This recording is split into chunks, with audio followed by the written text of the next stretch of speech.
ହୋଇ ଊର୍ଦ୍ଧ୍ୱସ୍ଥ ବିଷୟରେ ଆସକ୍ତ ହୁଅ। धन्यवाद। प्रभु आशीर्वाद करंतु। प्रिय प्रभुंकर लोक मैंने आम ये देखिपारछु गोटे मंडली को जड़े प्रभुंकर दासर परामर्श गोटे समाज को गोटे ख्रीष्टीय जीवन यापन करुवा लोक मान विषय आम देखुछु।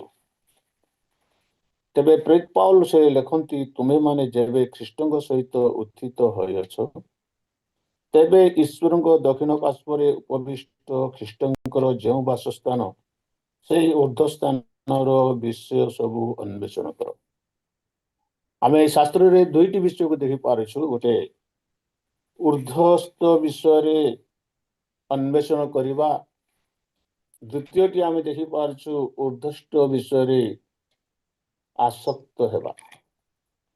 दुईटा पॉइंट मध्य गोटे पॉइंट को नेबा चाहे आम ऊर्ध्वस्त विषय बा ख्रीष्टर जो बासस्थान से ऊर्ध्वस्थान विषय को अन्वेषण करवा।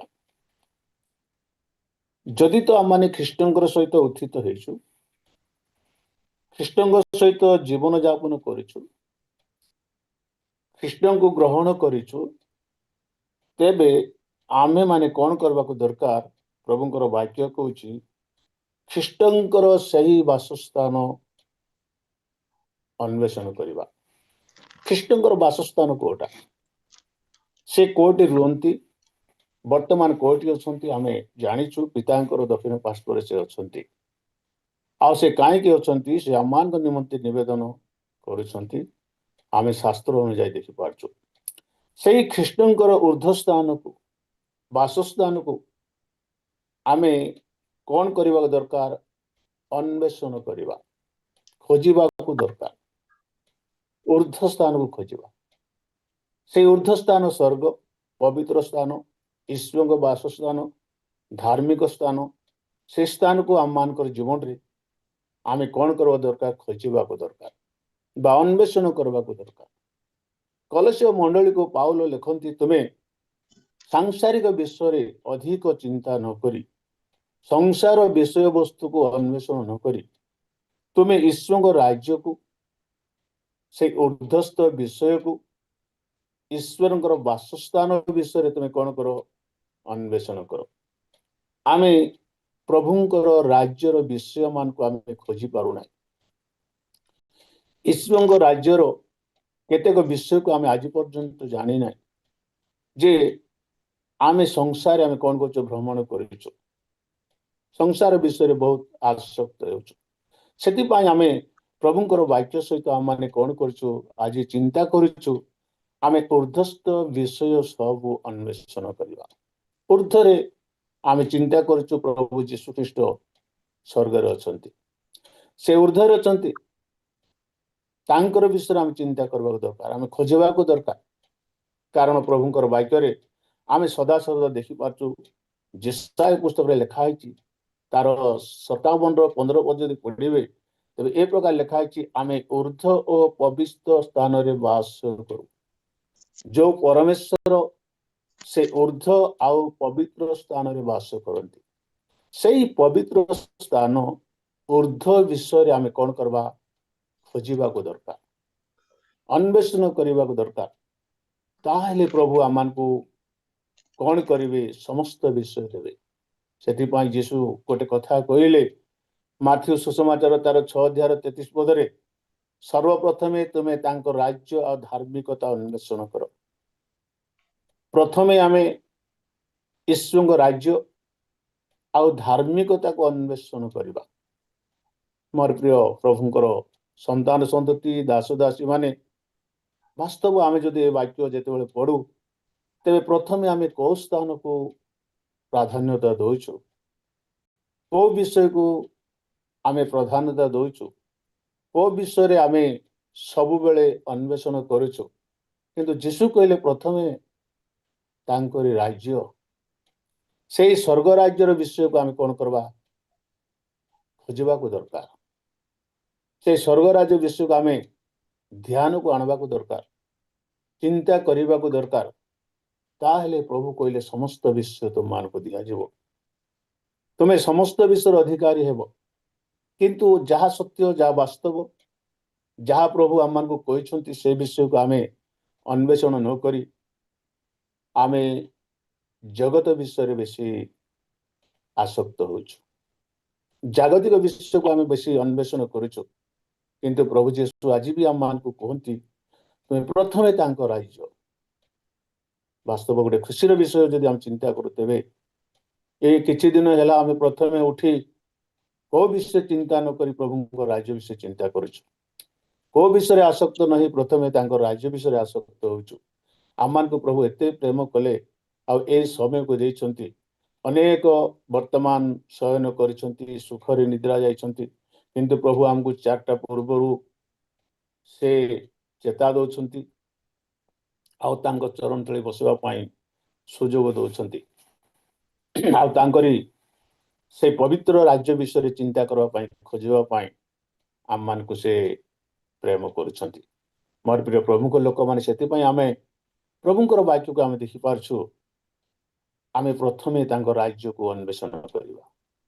ସେଥିପାଇଁ କଳସୀୟ ମଣ୍ଡଳୀ ଲେଖୁଥିଲେ ସେ ଯେ ଖ୍ରୀଷ୍ଟଙ୍କର ଯେଉଁ ବାସସ୍ଥାନ, ସେ ଉର୍ଦ୍ଧ୍ୱ ସ୍ଥାନର ବିଷୟ ସବୁ ଅନ୍ୱେଷଣ କର। ଆମେ ଖ୍ରୀଷ୍ଟଙ୍କର ବାସସ୍ଥାନ ସ୍ୱର୍ଗ, ସେଇ ସ୍ୱର୍ଗର ବିଷୟକୁ ଆମେ କ'ଣ କରିବା? ଅନ୍ୱେଷଣ କରିବା, ଖୋଜିବା। ତେବେ ଆମମାନଙ୍କୁ ପ୍ରଭୁ ଦୟା କରିବେ, କାରଣ ସେଇ ରାଜ୍ୟ ଆମମାନଙ୍କର ପାଇଁ ତିଆରି କରିଛନ୍ତି। ସେ ସ୍ୱର୍ଗରେ ଅଛନ୍ତି। ଆମେ ମାଥ୍ୟୁ ସୁସମାଚାର 25:34 ଦେଖିପାରୁଛୁ। ସେ ଦକ୍ଷିଣ ପାର୍ଶ୍ୱର ଲୋକମାନଙ୍କୁ କହିଲେ, ହେ ମୋର ପିତାଙ୍କର ଆଶୀର୍ବାଦର ପାତ୍ରମାନେ, ତୁମମାନଙ୍କ ନିମନ୍ତେ ଯେଉଁ ରାଜ୍ୟ ପ୍ରସ୍ତୁତ କରାଯାଇଛି, ତୁମମାନଙ୍କର ପାଇଁ ଯେଉଁ ରାଜ୍ୟ ପ୍ରସ୍ତୁତ କରାଯାଇଛି, ସେଇଠି ତୁମେ ରୁହ, ତାହା ତୁମେ ଅଧିକାର କର। ଆମମାନଙ୍କର ଲକ୍ଷ୍ୟ, ଖ୍ରୀଷ୍ଟିଆନ ମାନଙ୍କର ଲକ୍ଷ୍ୟ ଈଶ୍ୱରଙ୍କ ରାଜ୍ୟ। ଈଶ୍ୱରଙ୍କ ରାଜ୍ୟକୁ ଯିବା ପାଇଁ ବା ସ୍ୱର୍ଗକୁ ଯିବା ପାଇଁ, ସ୍ୱର୍ଗର ସୁଖ, ଶାନ୍ତି, ଖୁସି, ଆନନ୍ଦ ଆମେ ପାଇବା ପାଇଁ ହିଁ ଆଜି ଯୀଶୁଖ୍ରୀଷ୍ଟଙ୍କୁ ଆମେ ଗ୍ରହଣ କରିଛୁ, ଜାଣିଛୁ। ସଂସାର ଲାଳାୟିତରେ ନାହିଁ, ସଂସାରରେ ଆମକୁ କିଛି ମିଳିଯିବ ଏଥିପାଇଁ ଆମେ ଯୀଶୁକୁ ଯେ ଜାଣିଛୁ ତାହା ନାହିଁ। କିନ୍ତୁ ସ୍ୱର୍ଗରେ ଆମମାନଙ୍କୁ ଖୁସି ମିଳିବ, ଶାନ୍ତି ମିଳିବ, ଆନନ୍ଦ ମିଳିବ, ସେଥିପାଇଁ ଆମେ ଯୀଶୁଖ୍ରୀଷ୍ଟକୁ ଜାଣିଛୁ। ତେବେ ସେଇ ଶାନ୍ତି, ଖୁସି, ସେ ଧାର୍ମିକତା, ସେଇ ପବିତ୍ରତାକୁ ଆମେ ଖୋଜି ପାରୁନାହିଁ, ଅନ୍ୱେଷଣ କରିପାରୁନାହିଁ। ଆଉ ତାକୁ ତ୍ୟାଗ କରି, ତାକୁ ଛାଡ଼ିକି ଆମେ ଜଗତ ବିଷୟରେ ବେଶୀ ଆସକ୍ତ ହେଇକି ଜୀବନ ଯାପନ କରୁଛୁ।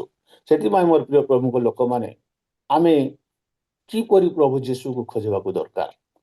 ଆମେ ଖୋଜୁଛୁ ବାସ୍ତବ, ବେଳେବେଳେ ଆମେ ଖୋଜୁଛୁ, କିନ୍ତୁ କେମିତି ଖୋଜୁଛୁ? ଆମେ କେମିତି ଅନ୍ୱେଷଣ କରିବାକୁ ଅଛି? ତେବେ ଯୀଶୁ ଆମମାନଙ୍କୁ ମିଳିବେ, ଯୀଶୁକୁ ଆମେ ପାଇପାରିବା, ସେଇ ସୁନ୍ଦର ରାଜ୍ୟ ପାଇପାରିବା। ଆମେ ଖୋଜିବାଟା ଆମେ ଜାଣିବାକୁ ଦରକାର। ତେବେ ପ୍ରଥମ ବିଷୟ, ଆମେ କେମିତି ପ୍ରଭୁ ଯୀଶୁଙ୍କୁ ଆମେ ଖୋଜିବାକୁ ଦରକାର? ତାର 1 ନମ୍ବର ପଏଣ୍ଟ, ଯତ୍ନରେ। ଆମେ କେମିତି ଖୋଜିବାକୁ ଦରକାର? ଯତ୍ନ ପୂର୍ବକ ତାଙ୍କୁ ଅନ୍ୱେଷଣ କରିବା, ଯାହାକି ଧର୍ମଶାସ୍ତ୍ର ହିତୋପଦେଶ 8:17 କେହି ଜଣେ ପଢିକି ମୋତେ ସାହାଯ୍ୟ କରିବେ। ହିତୋପଦେଶ 8:17।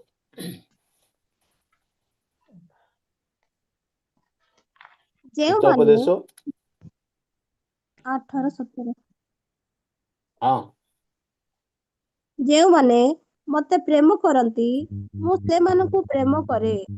ପୁଣି ଯେଉଁମାନେ ଯତ୍ନରେ ମୋହର ଅନ୍ୱେଷଣ କରନ୍ତି, ସେମାନେ ମତେ ପାଇବେ। ପ୍ରେଜ୍ ଦ ଲର୍ଡ। ପ୍ରଭୁଙ୍କର ଧନ୍ୟବାଦ। ଯେଉଁମାନେ ମତେ ପ୍ରେମ କରନ୍ତି, ମୁଁ ସେମାନଙ୍କୁ ପ୍ରେମ କରେ।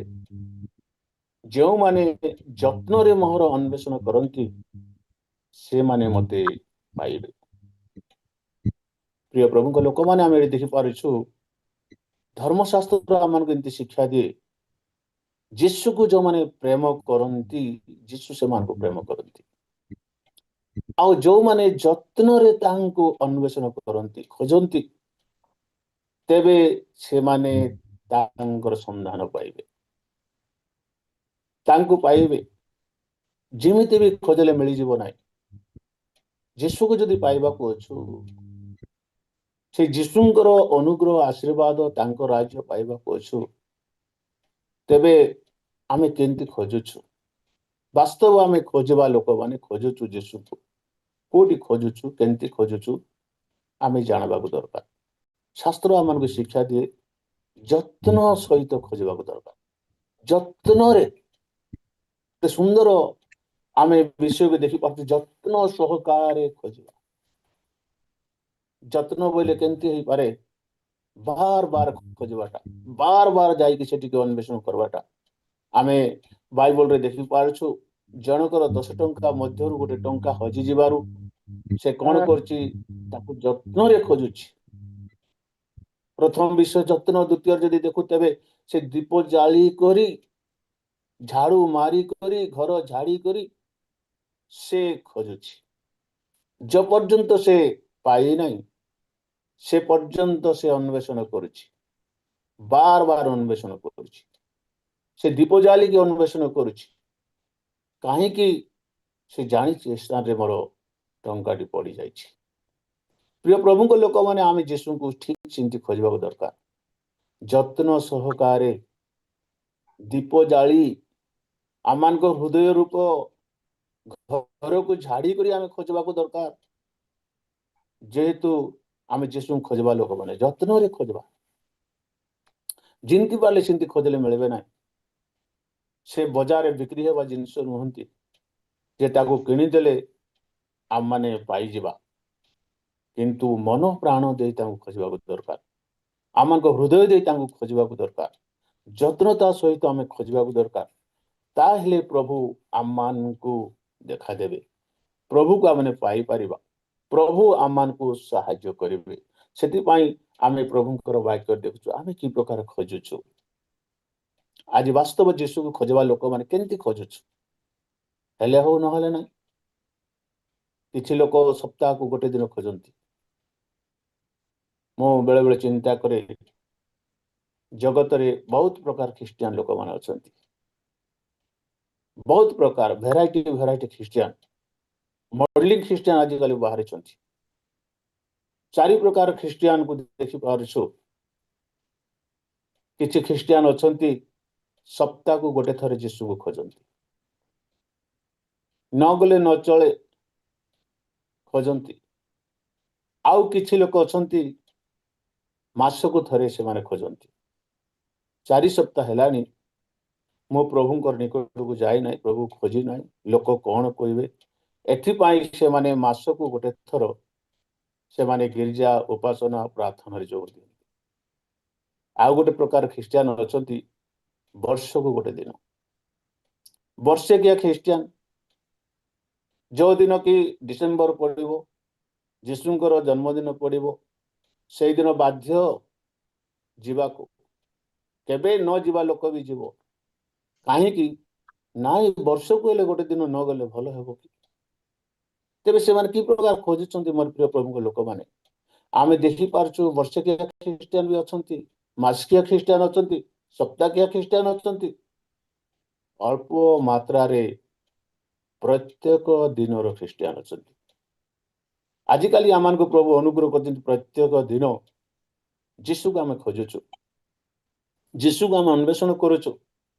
ବାସ୍ତବ ଆମେ ଗୋଟେ ଭାଗ୍ୟବାନ ଲୋକମାନେ। ପ୍ରଭୁ ଏହା ହିଁ ଚାହାନ୍ତି। ତେବେ ଆମେ ପ୍ରଭୁଙ୍କୁ କି ପ୍ରକାର ଖୋଜୁଛୁ, କେମିତି ଖୋଜୁଛୁ ଆମେ ଜାଣିବାକୁ ଦରକାର ଯେ ଆମେ କୋଉ ମୂଲ୍ୟର ଖ୍ରୀଷ୍ଟିଆନ। ସତରେ ଆମେ ସବୁଦିନ ଯୀଶୁକୁ ଖୋଜୁଛୁ କି? ସବୁଦିନ ଆମେ ପ୍ରଭୁଙ୍କ ଚରଣ ତଳେ ବସୁଛୁ କି? ସବୁଦିନ ବାଇବଲର କଥା ଶୁଣୁଛୁ କି? ସବୁଦିନ ଆମେ ପ୍ରାର୍ଥନା କରୁଛୁ କି? କି ସପ୍ତାହକୁ ଗୋଟେ ଦିନ, କି ମାସକୁ ଗୋଟେ ଦିନ, କି ବର୍ଷକୁ ଗୋଟେ ଦିନ? ଯଦି କରୁଛୁ ସେ ସବୁ ଛାଡ଼ନ୍ତୁ। ଆଜି ବି ଆମମାନଙ୍କୁ ପ୍ରଭୁ ସମୟ ଦେଉଛନ୍ତି। ଆମେ ପ୍ରତ୍ୟେକ ଦିନର ଖ୍ରୀଷ୍ଟିଆନ ହେବା, ବାସ୍ତବ ଖ୍ରୀଷ୍ଟିଆନ ହେବା, ବାସ୍ତବ ପ୍ରଭୁଙ୍କର ଲୋକ ହେବା, ବାସ୍ତବ ପ୍ରଭୁକୁ ପାଇବା। ତେ ପ୍ରଭୁକୁ ପାଇବାକୁ ହେଲେ ଯତ୍ନତା ସହିତ ଖୋଜିଲେ ପାଇବା। ଯେମିତି ପାରିଲେ ସେମିତି ଖୋଜିଲେ ମିଳିବ ନାହିଁ। ଖାଲି ନା ପାଇଥିବା କିନ୍ତୁ ଯୀଶୁ ଆମ ପାଖରେ ନଥିବେ। ତେବେ ଆଜି ଧର୍ମଶାସ୍ତ୍ର ଆମକୁ ଶିକ୍ଷା ଦେଉଛି, ଯେଉଁମାନେ ଯତ୍ନ ସହିତ ତାଙ୍କୁ ଖୋଜିବେ ସେମାନେ ତାଙ୍କୁ ପାଇବେ।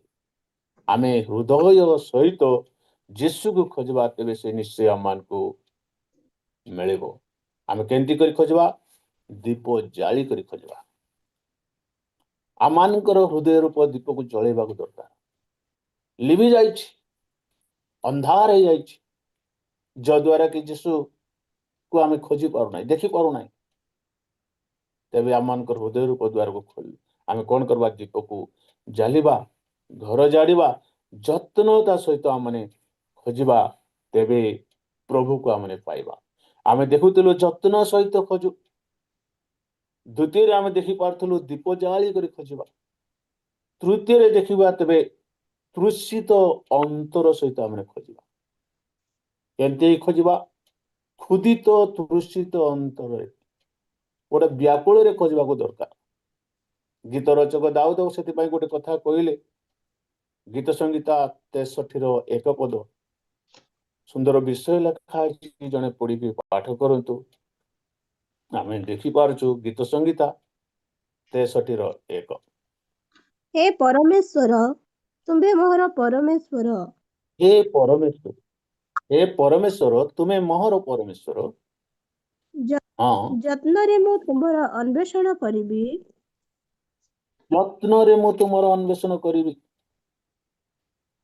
आउरी जल शून्य शुष्क और शांतिकर जल देश शून्य शुष्कर देश हाँ और शांतिकर पढ़ देश पढ़। रे मो प्राण तुम निमंते तृषित हुए वो मो शरीर तुम पाई लालसा करे। धन्यवाद प्रभुଙ୍କର वाक्य लेखा ଅଛି हे परमेश्वर तुमे मोहर परमेश्वर ଯତ୍ନରେ ମୁଁ ତୁମର ଅନ୍वेषण କରିବି।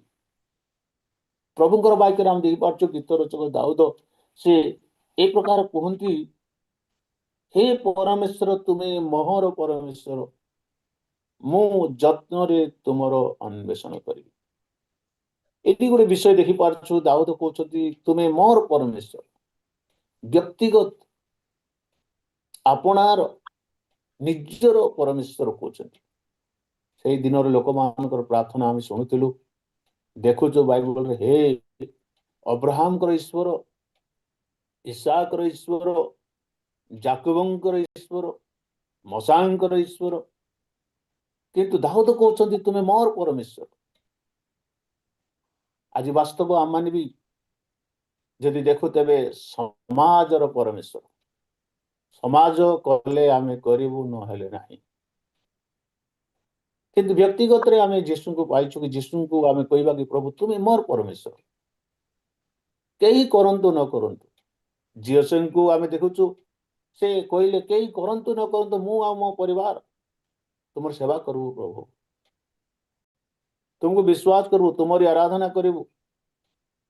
तेबे आज आम को प्रभुଙ୍କର वाक्य आमे देखि पारछु आमे व्यक्तिगत परमेश्वर को आमे पाइछु निजर आमे कहि पारबो कि प्रभु तुमे मोर परमेश्वर। समाज हो कि नहीं कि आमे समस्तंकर परमेश्वर कहबा मोर परमेश्वर मु जत्न रे तुमर अन्वेषण करिबी। केंती करबी जत्न रे तुमर अन्वेषण करिबी।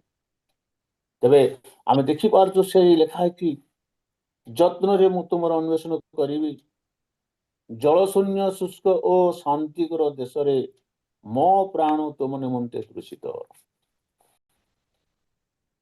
आमे तृषित अंतर सहित खोजवा दरकार गोटे मन थी दरकार गोटे हृदय थी दरकार आतुर थी दरकार जीशुंकर पाई जीशुंग पाई आमे आतुर हेबाक दरकार। गोटे तृषित प्राण जिंती पानी पाई से कातुर होता है जेते बेले से शोष होता है पानी न मिले से जिंती की व्याकुल होता है गोटे ख्रीस्टियान जीवन जीशुंग पाई सेमती हेबाक दरकार। तेबे आमे देखुछु बाइबल रे धार्मिकता निमंते क्षुधित तृषित लोक माने धन्य धर्म पाई जीशुंग पाई जीशुंग सेवा पाई जीशुंग वाक्य पाई जदि आमे क्षुधित तृषित धन्य प्रभु आमान को परितृप्त करबे प्रभु आमान को दया करबे अनुग्रह करबे साहाय्य करबे उपकार करबे।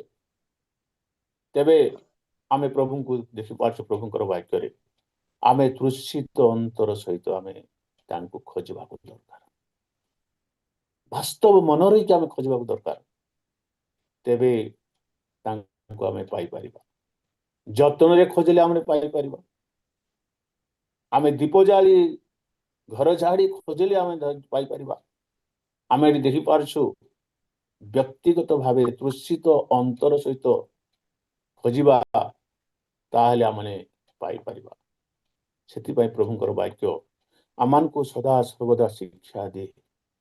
ମୋର ପ୍ରିୟ ପ୍ରଭୁଙ୍କ ଲୋକମାନେ ତୃତୀୟ ପଏଣ୍ଟକୁ ଦେଖୁ, ତେବେ ଆମେ ଗୋଟେ ଲାଳସା ଶରୀର ନେଇ ଖୋଜିବାକୁ ଦରକାର। ଲାଳାୟତରେ ଅନେକ ଲୋକର ଅଭ୍ୟାସ ଜୀବନକୁ ଆମେ ଦେଖିପାରୁଛୁ। ଗୋଟେ ଗୋଟେ ଲୋକ ଗୋଟେ ଗୋଟେ ବିଷୟରେ ଲାଳସା କରନ୍ତି। ଯେଉଁମାନେ ଭାଙ୍ଗ ଖଇନି ଗୁଟକା ଖାଆନ୍ତି, ସେମାନେ ତା ପ୍ରତି ଲାଳାୟତ। ସେଟା ନ ଖାଇବା ପର୍ଯ୍ୟନ୍ତ ସେମାନଙ୍କର ଜୀବନରେ କ'ଣ ଲାଗିବ ନା, ଭଲ ଲାଗିବ ନାହିଁ। ଯେଉଁମାନେ ମଦ ପିଅନ୍ତି, ସେମାନେ ମଦ ନ ପିଇବା ପର୍ଯ୍ୟନ୍ତ ସେମାନଙ୍କୁ ଭଲ ଲାଗେ ନାହିଁ, ସେ ମଦ ପାଇଁ ଲାଳାୟିତ। ଘରର ସମସ୍ତ ବିଷୟ ନେଇକି ପିଅନ୍ତି, ଗାଳି ଶୁଣି ପିଅନ୍ତି। ଲୋକମାନେ ଥଟ୍ଟା ପରିହାସ କଲେ ମଧ୍ୟ ସେମାନଙ୍କୁ କିଛି ଫରକ ପଡ଼େ ନାହିଁ, କାରଣ ସେମାନଙ୍କ ଶରୀର ମଦ ପାଇଁ ଲାଳସା। ସେ ଶରୀରରେ ଲାଳସତା ଅଛି। ତେବେ ପ୍ରଭୁଙ୍କର ବାକ୍ୟରେ ଦାଉଦ କୁହନ୍ତି, ମୋ ଶରୀର ତୁମ ପାଇଁ ଲାଳାୟିତ କରେ। ସତରେ ଆମମାନଙ୍କର ଆତ୍ମା ଆଉ ଶରୀର ଯୀଶୁଙ୍କର ପାଇଁ ଲାଳାୟିତ କି? ଯେମିତିକି ଗୋଟେ ଲୋକ ଅଭ୍ୟାସଗତ ହେଇଥାଏ, ସେ ଅଭ୍ୟାସ ଜିନିଷ ନ ପାଇବା ପର୍ଯ୍ୟନ୍ତ ତାକୁ ତୃପ୍ତି ଲାଗେ ନାହିଁ। ତେବେ ଯୀଶୁକୁ ଆମେ କଥା ନ ହେବା ପର୍ଯ୍ୟନ୍ତ, ଯୀଶୁଙ୍କ ସହିତ ନ ବସିବା ପର୍ଯ୍ୟନ୍ତ, ଯୀଶୁଙ୍କର କଥା ନ ଶୁଣିବା ପର୍ଯ୍ୟନ୍ତ ଆମେ ଲାଳାୟିତରେ ଅଛୁ କି? ଆମେ ତାଙ୍କର ପାଇଁ ନିଜର ଅନ୍ତଃକରଣକୁ ଖୋଲିକି ଡାକୁଛୁ କି, ପ୍ରଭୁ ଆସ, ମୋ ପ୍ରତି ଦୟା କର, ମୋତେ ତୁମେ କୃପା କର, ଅନୁଗ୍ରହ କର।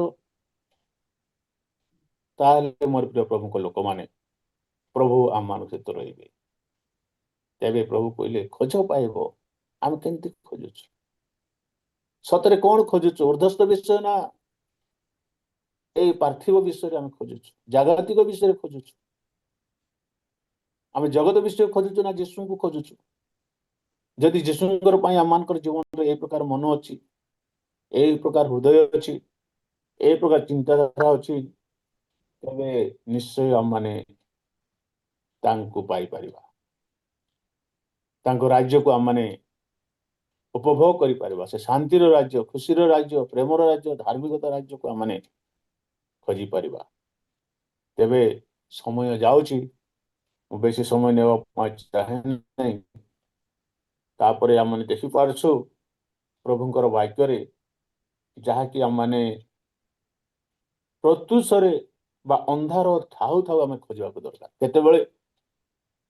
ଅନ୍ଧାର ଥାଉ ଥାଉ, ଯେମିତିକି 4ଟା ଆମେ ଖୋଜୁଛୁ। এই ସମୟ ଯୀଶୁଙ୍କୁ ଖୋଜିବାର ସମୟ, ଯୀଶୁଙ୍କ ପାଇଁ ଶରଣାଗତ ଜୀବନ କାଟିବାର ସମୟ, ଆଣ୍ଠୁ ପାତିବାର ସମୟ। ସେ ପ୍ରଭୁଙ୍କର ବାକ୍ୟରେ ଲେଖା ଅଛି, ଆମେ ମରିୟମଙ୍କର କଥା ଚିନ୍ତା କରୁଛୁ। ଯୀଶୁକୁ ମରିୟମ ଖୋଜିବା ପାଇଁ ଯାଇଥିଲେ, ସମାଧିକୁ ଯାଇଛନ୍ତି। କେତେବେଳେ ଯାଇଛନ୍ତି? ସେ ପ୍ରତ୍ୟୁଷରେ ଅନ୍ଧାର ଥାଉ ଥାଉ। ମୋର ପ୍ରିୟ ପ୍ରଭୁଙ୍କ ଲୋକମାନେ, ମରିୟମ ଯୀଶୁକୁ କେତେ ସମୟରେ ଖୋଜୁଛି? ଅନ୍ଧାର ଥାଉ ଥାଉ। ଗୋଟେ ସ୍ତ୍ରୀ ଲୋକ ହେଲେ ମଧ୍ୟ ଯୀଶୁଙ୍କର ପାଇଁ ସେ ଏତେ ଲାଳାୟିତ, ସେ ଯୀଶୁଙ୍କୁ ଖୋଜିବା ପାଇଁ ଏତେ ବ୍ୟାକୁଳ। ସେ ଯାଉଛି ସମାଧିକୁ, ଅନ୍ଧାର ଥାଉ ଥାଉ ମଶାଣିକୁ। ସେ ଡର ନାହିଁ, ଭୟ ନାହିଁ ଯୀଶୁଙ୍କର ପାଇଁ। ତେବେ ଆମେ ଯୀଶୁକୁ କେତେବେଳେ ଖୋଜୁଛୁ? ମୋର ପ୍ରିୟ ପ୍ରଭୁଙ୍କ ଲୋକମାନେ, ବାସ୍ତବ ଆମେ ପ୍ରଭୁଙ୍କର ବାକ୍ୟକୁ ଆମେ ଚିନ୍ତା କରିବାକୁ ଦରକାର। ଆମେ ସତରେ ସବୁଦିନ କି ଆମେ ଅନ୍ଧାର ଥାଉ ଥାଉ ଯୀଶୁକୁ ଖୋଜୁଛୁ? ମରିୟମଙ୍କର ସଦୃଶ୍ୟ କି ଆମେ ଖୋଜୁଛୁ? ଯଦି ଖୋଜୁଛୁ, ତେବେ ପ୍ରଭୁ ଆମମାନଙ୍କୁ ସାହାଯ୍ୟ କରିବେ, ଦୟା କରିବେ। ଆମେ ପ୍ରଭୁଙ୍କର ପାଇଁ ଆମେ ଦେଖିପାରୁଛୁ। ସେଠି ଯଦି ଆମେ ଦେଖୁ, ଚିନ୍ତା କରୁ, ତେବେ ମରିୟମ ଖାଲି ଯେ ପାହାନ୍ତିଆରେ ଯାଇ ଅନ୍ଧାର ଥାଉ ଥାଉ ଖୋଜୁଥିଲେ ତାହା ନାହିଁ, ସେ କାନ୍ଦି କାନ୍ଦି ଖୋଜୁଥିଲେ। ରୋଦନ କରି ଖୋଜୁଛନ୍ତି, କାନ୍ଦୁଛନ୍ତି, ଯୀଶୁଙ୍କର ପାଇଁ କାନ୍ଦୁଛନ୍ତି, କାନ୍ଦି କାନ୍ଦି ଖୋଜୁଛନ୍ତି, ଯାହାକି ଆମେ ଦେଖୁ ଯୌନ ସୁସମାଚାର 20 ଅଧ୍ୟାୟ ତାର 11 ଆମେ ଯଦି ପଢିବା ତେବେ ଲେଖା ଅଛି 1:11 ଆମେ ପାଠ କରିବା। ଯୌନ ସୁସମାଚାର 20 ଅଧ୍ୟାୟର 1:11-15 ଆମେ ଅଧ୍ୟୟନ କରିବା। ସପ୍ତାହର ପ୍ରଥମ ଦିନ ପ୍ରତ୍ୟୁଷରେ ଅନ୍ଧକାର ଥାଉ ଥାଉ ମଗ୍ଦଲନୀ ମରିୟମ ସମାଧି ନିକଟକୁ ଆସି ସେଥିରୁ ପଥର ଗୁଞ୍ଚା ଯାଇଥିବା ଦେଖିଲେ। କିନ୍ତୁ ମରିୟମ ରୋଦନ ବାସ୍। କରୁ କରୁ ବାହାର ସମାଧି ନିକଟରେ ଠିଆ ହୋଇ ରହିଲେ। ପୁଣି ରୋଦନ କରୁ କରୁ ସେ ନଇଁ ପଡ଼ି ସମାଧି ଭିତରକୁ ଚାହିଁ ଯୀଶୁଙ୍କ ଶରୀର ଯେଉଁ ସ୍ଥାନରେ ଥୁଆ ଯାଇଥିଲା ସେଥିର ମୁଣ୍ଡ ପାଖରେ ଜଣେ ଓ ପାଦ ପାଖରେ ଆଉ ଜଣେ ଏହିପରି 2 ଜଣ ଶୁକ୍ଳ ବସ୍ତ୍ର ପରିହିତ ଦୂତଙ୍କୁ ବସିଥିବା ଦେଖିଲେ। ସେମାନେ ତାହାଙ୍କୁ କହିଲେ, ଗୋ ନାରୀ, କାହିଁକି ରୋଦନ କରୁଅଛ? ସେ ସେମାନଙ୍କୁ କହିଲେ, କେଉଁମାନେ ମୋହର ପ୍ରଭୁଙ୍କୁ ଘେନି ଯାଇଅଛନ୍ତି ଆଉ ତାହାଙ୍କୁ କେଉଁ ସ୍ଥାନରେ ରଖିଅଛନ୍ତି ତାହା ମୁଁ ଜାଣେ ନାହିଁ। ସେ ଏହା କହି ପଛକୁ ବୁଲି ପଡ଼ି ଯୀଶୁଙ୍କୁ ଠିଆ ହୋଇଥିବା ଦେଖିଲେ, କିନ୍ତୁ ସେ ଯେ ଯୀଶୁ ତାହା ଜାଣିଲେ ନାହିଁ। ଯୀଶୁ ତାଙ୍କୁ କହିଲେ, ଗୋ ନାରୀ, କାହିଁକି ରୋଦନ କରୁଅଛ? କାହାର ଅନ୍ୱେଷଣ ବାସ୍ ବାସ୍। କରୁଅଛ? ଧନ୍ୟବାଦ ଭଉଣୀ, ପ୍ରଭୁଙ୍କର ଆଶୀର୍ବାଦ, ପ୍ରଭୁ ଆଶୀର୍ବାଦ କରନ୍ତୁ। ଏଠି ଆମେ ଦେଖୁଛୁ ପ୍ରଥମ ପଦରେ ଦେଖିଲୁ ସପ୍ତାହର ପ୍ରଥମ ଦିନ ପ୍ରତ୍ୟୁଷରେ ଅନ୍ଧାର ଥାଉ ଥାଉ, କେତେବେଳେ ପୁଣି ଅନ୍ଧାର ଥାଉ ଥାଉ ଯୀଶୁକୁ ଖୋଜିବା ପାଇଁ ସେ ସମାଧି ନିକଟକୁ ଯାଇଛନ୍ତି। ସେ ଯୀଶୁକୁ ଖୋଜିବା ପାଇଁ ଗଲେ, ଦେଖିଲେ କବର ଖୋଲା ହେଇଛି। ଆଉ ପୁନର୍ବାର ଗଲେ ତାଙ୍କର ଶିଷ୍ୟମାନଙ୍କୁ ଡାକି ଆଣିଲେ, ଆସ ଦେଖି ଆସ, ସେଠି ନାହିଁ, ଯୀଶୁ ନାହାନ୍ତି। ସେମାନେ ଆସିଲେ, ଟିକେ ବୁଲାବୁଲି କଲେ, ଦେଖିଲେ ସତ ବୋଲି। ସେମାନେ କଣ କଲେ ତାର 10 ପଦରେ ଦେଖିପାରୁଛୁ, ପରେ ଶିଷ୍ୟମାନେ ପୁନର୍ବାର ସେମାନଙ୍କ ଗୃହକୁ ଚାଲିଗଲେ। ଦେଖନ୍ତୁ ଏଠି ଦେଖିପାରୁଛୁ, ଆସିଲେ ମରିୟମ କଥା ଶୁଣିକି ଆସିଲେ, ଦେଖିଲେ ଖାଲି ପଡ଼ିଛି। ଆଉ ସେମାନେ କିଛି ଚିନ୍ତା କଲେ ନାହିଁ, ପୁନରୁତ୍ଥିତ ସେମାନେ ତ ଜାଣିନାହାନ୍ତି। ଆଉ ସେମାନେ ପୁଣି ଘରକୁ ପଳେଇଗଲେ। କେଉଁମାନେ? ଶିଷ୍ୟମାନେ ପଳେଇଲେ, କିନ୍ତୁ ମରିୟମ ଯାଇ ନାହିଁ। ସେ 11 ପଦରେ ଆମେ ଦେଖିପାରୁଛୁ, କିନ୍ତୁ ମରିୟମ ରୋଦନ କରୁ କରୁ ବାହାରେ ସମାଧି ନିକଟରେ ଠିଆ ହୋଇ ରହିଲେ। ଶିଷ୍ୟମାନେ ଘରକୁ ପଳେଇଲେ। ଅନ୍ଧାର ଅଛି, ହୋଇପାରେ 3ଟା 4ଟା ହେଇଥିବ, କି ଆଉ ଟିକେ ଯାଇକି ଶୋଇବି, ଆଉ ଟିକେ ଯାଇକି ରହିବି, କିନ୍ତୁ ମରିୟମ ଗଲେ ନାହିଁ। ଏ ମରିୟମ ସେଠି କାନ୍ଦି କାନ୍ଦି ଅଛି, ଖୋଜୁଛି ଯୀଶୁକୁ। ମୋର ଯୀଶୁକୁ କିଏ ନାଇଁ ଅଛନ୍ତି? ମୋ ଯୀଶୁ ଏଠି ନାହାନ୍ତି, କିଏ ନେଲେ? କେମିତି ମୁଁ ଯୀଶୁଙ୍କର ସନ୍ଧାନ ପାଇବି? କେମିତି ଯୀଶୁଙ୍କର ସନ୍ଧାନ ମୁଁ ପାଇବି? ଏହା ଭାବି ସେ ସେଇଠି ହିଁ କାନ୍ଦୁଛନ୍ତି। ସମାଧି ଯାଇ 10 ଥର ଯାଇ ଦେଖୁଛନ୍ତି, ଅନେଇ ଅନେଇ ଦେଖୁଛନ୍ତି। ମୋର ପ୍ରିୟ ପ୍ରଭୁଙ୍କ ଲୋକମାନେ, ଆମେ ଦେଖିପାରୁଛୁ ଶେଷରେ 15 ପଦ ଲେଖା ହେଇଛି, ଯୀଶୁ ତାଙ୍କୁ କହିଲେ, ଗୋ ନାରୀ, ତୁମେ କାହିଁକି କ୍ରନ୍ଦନ କରୁଅଛ? କାହାର ଅନ୍ୱେଷଣ କରୁଅଛ? ବାସ୍ତବ ଯୀଶୁକୁ ସେ ଦେଖିଲେ। ତାପରେ ଯୀଶୁ ହିଁ ତାକୁ କହିଲେ, କାହିଁକି କାନ୍ଦୁଛ ଆଉ କାହାର ଅନ୍ୱେଷଣ କରୁଛ? ଶିଷ୍ୟମାନେ ସେଦିନ ଦେଖିଲେ ନାହିଁ, କାରଣ ସେମାନେ ଖୋଜି ନାହାନ୍ତି। ଆଇଲେ, ଛିଡା ହେଲେ, ପଳେଇଲେ। କିନ୍ତୁ ମରିୟମ କାନ୍ଦି କାନ୍ଦି ଯୀଶୁକୁ ଖୋଜୁଛି।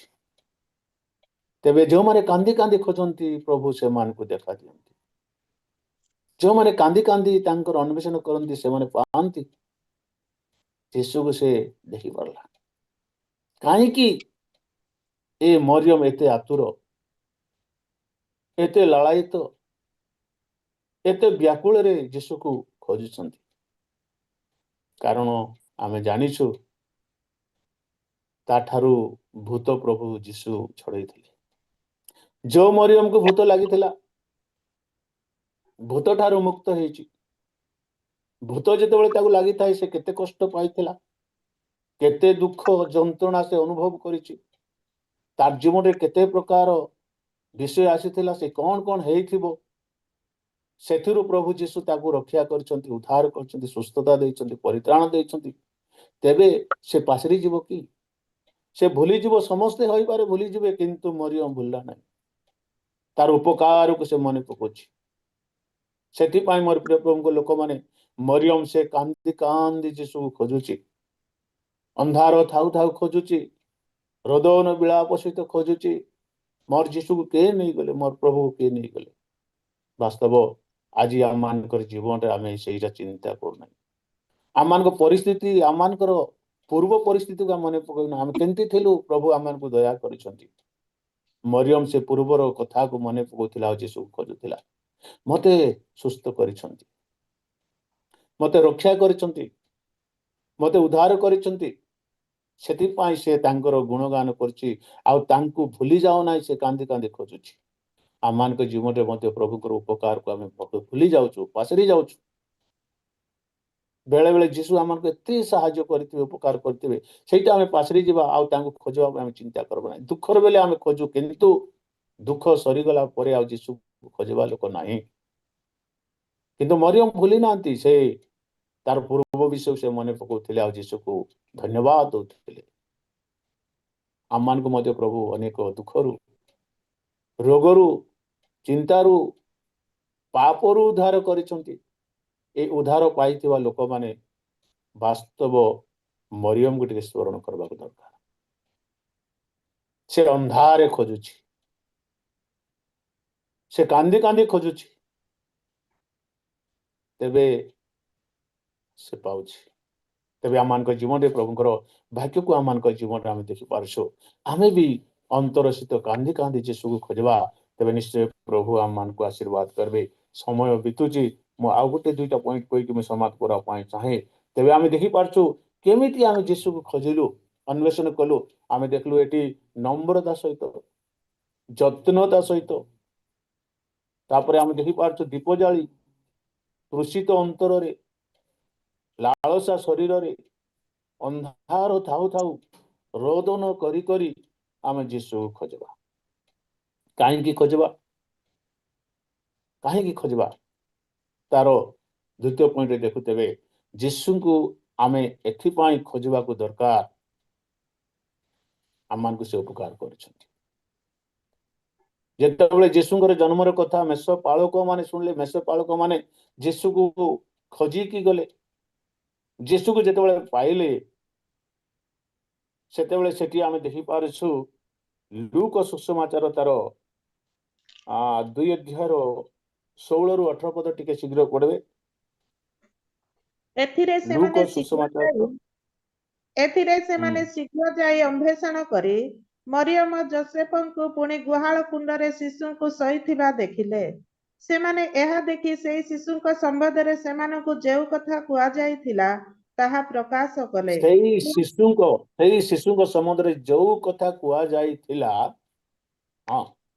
ତାହା ସେମାନେ ପ୍ରକାଶ କଲେ। ପୁଣି ଯେତେ ଲୋକ ତାହା ସେମାନେ ପ୍ରକାଶ ପଢ। ପୁଣି ଯେତେ ଲୋକ ମେଷପାଳକ ମାନଙ୍କ ଠାରୁ ସେଇ ସବୁ କଥା ଶୁଣିଲେ, ସେମାନେ ସମସ୍ତେ ସେଥିରେ ଚମତ୍କୃତ ହେଲେ। କିନ୍ତୁ ମରିୟମ ହାଲେଲୁୟା। ଏଇ ସବୁ କଥା ହୃଦୟରେ ରଖି ବାସ୍ ବାସ୍। ଆନ୍ଦୋଳନ କରିବାକୁ ଲାଗିଲେ। ଏଠି ଆମେ ଦେଖୁଛୁ ମେଷ ପାଳକ ମାନେ ପ୍ରଥମେ ଖୋଜିଲେ, ପାଇଲେ। ପାଇଲା ପରେ ଯୋଉ ଯୋଉ କଥା ଦୂତ ମାନେ ତାଙ୍କୁ କହିଥିଲେ, ସେଇ କଥା ନେଇକି ଯୀଶୁଙ୍କ ସମ୍ବନ୍ଧରେ ବା ସେଇ ବାଳକର ସମ୍ବନ୍ଧରେ ନେଇ ପ୍ରକାଶ କରୁଛନ୍ତି। ଜାଣିଲେ, ଦେଖିଲେ ଯଥେଷ୍ଟ ନାହିଁ, ସେମାନେ ପାଇଲେ ଯଥେଷ୍ଟ ନାହିଁ। ସେଇ କଥା ଯାହାକି କୁହାଯାଇଥିଲା ସେମାନଙ୍କୁ, ସେଇ ଶିଶୁଙ୍କର ବିଷୟରେ, ସେଇ ଯୀଶୁଙ୍କର ବିଷୟରେ ଯାହାକି କୁହାଯାଇଥିଲା, ତାହା ସେମାନେ ଅନ୍ୟମାନଙ୍କ ନିକଟ ଯାଇ ପ୍ରକାଶ କଲେ, ଅନ୍ୟମାନଙ୍କୁ କହିଲେ, ଅନ୍ୟମାନଙ୍କର ଆଗରେ ସାକ୍ଷୀ ହେଲେ। ମୋର ପ୍ରିୟ ପ୍ରଭୁଙ୍କ ଲୋକମାନେ, ଆମେ ଜାଣିଛୁ, ଆମେ ପାଇଛୁ, ଆମେ ଯତ୍ନ ସହିତ ଖୋଜିକି ପାଇଲୁ। ଯୀଶୁଙ୍କୁ ଆମେ କାନ୍ଦି କାନ୍ଦି ଖୋଜି ପାଇଲୁ। ପାଇଲା ପରେ ଆମେ କଣ କରିବା ଦରକାର? ଯୀଶୁକୁ ଜାଣିଲା ପରେ ଆମେ କଣ କରିବା ଦରକାର? ଅନ୍ୟ ଆଗରେ ଆମେ ସାକ୍ଷୀ ହେବାକୁ ଦରକାର। ସେ ଯାହା ଯାହା କହିଥିଲେ ଯୀଶୁଙ୍କର ସମ୍ବନ୍ଧରେ, ସେମାନେ ଗୋଟେ ବି ଲୁଚେଇଲେ ନାହିଁ, ଆଉ ଯାଇ ଲୋକମାନଙ୍କୁ ପ୍ରକାଶ କରୁଛନ୍ତି, କହୁଛନ୍ତି। ସେଇ କଥା ଲୋକମାନେ ଶୁଣି ଅଚମ୍ବିତ ହେଲେ, ଆଶ୍ଚର୍ଯ୍ୟ ହେଲେ। तेबे आज आम मान जीवन रे आमे यीशु को खोजबा पाइला परे कहीं आम पाइलु ताहा आमे चिंता करी अन्य मान को आमे देबा शेष पॉइंट जदि आमे देखु पंडित माने यीशु को खोजले कहीं खोजले यीशु को खोजला परे पाइला परे तांको किछि उपहार देबा पई से माने खोजछन बहुमूल्य पदार्थ देबा पई खोजले तांगु जाय प्रणाम कले भूमिष्ठ प्रणाम कले पंडित माने तेबे आमे यीशु को खोजला परे आमे कोन कर दरकार आमे प्रणाम करबा दरकार आमर बहुमूल्य पदार्थ देबा दरकार आम हृदय बहुमूल्य आमे प्रभु को देबा तेबे प्रभु निश्चय आम को आशीर्वाद करबे सेति आम प्रभु वाक्य आम देखी पार्छ धर्मशास्त्र आज भी आम को शिक्षा दिए जदि तुम माने ख्रीष्ट सहित उत्थापन होई अछ जीशुंकर सहित तुम्हें उठीच तुम्हें प्रभु को जानिच तुम्हें तांको सहित उत्थित होइच तेबे तुम माने सही ख्रीष्टंकर बा सही ऊर्ध्व स्थान विषय सब अन्वेषण कर आमे सही ऊर्ध्व स्थान विषय जहाँकि आम प्रभुंकर वाक्य देखुचु तांकरी विषय रे आम कौन करवा अन्वेषण करवा आम माने जदि ख्रीष्ट सहित उत्थित होइचु तेबे से दक्षिण पार्श्व थिबा यीशु ख्रीष्टंकर विषय को हम देखु ख्रीष्टंकर जो वासस्थान से ऊर्ध्व स्थान विषय सब अन्वेषण करवा आमे से ऊर्ध्व स्थान बा स्वर्गर विषय स्वर्ग रे आमर प्रभु अछंती यीशु अछंती स्वर्ग आमर पाई से तैयार करछंती स्वर्ग को नेबा पाई से प्रतिज्ञा करछंती जौन सुसमाचार रे मु जाय तुम मान को स्थान प्रस्तुत करिवि आउ मु तुम मान को नै जी आम मान को पाई से तैयार करछंती सेही स्थान विषय रे आमे अन्वेषण करबा पवित्रता विषय रे अन्वेषण करबा धार्मिकता विषय रे आमे अन्वेषण करबा तेबे यीशु कहले सर्वप्रथम राज्य धार्मिकता अन्वेषण कर राज्य को धार्मिकता को जदि आमने खोजा तेबे प्रभु निश्चय आम को आशीर्वाद करेंगे अनुग्रह करेंगे दया करेंगे प्रभु अनुग्रह करंतु आज जेते भी जूम माध्यम अच्छा प्रत्येक प्रभु तांकर वाक्य आशीर्वाद करंतु आउ तांकरी वाक्य आम जीवन को तांकरी सेवारे व्यवहार करने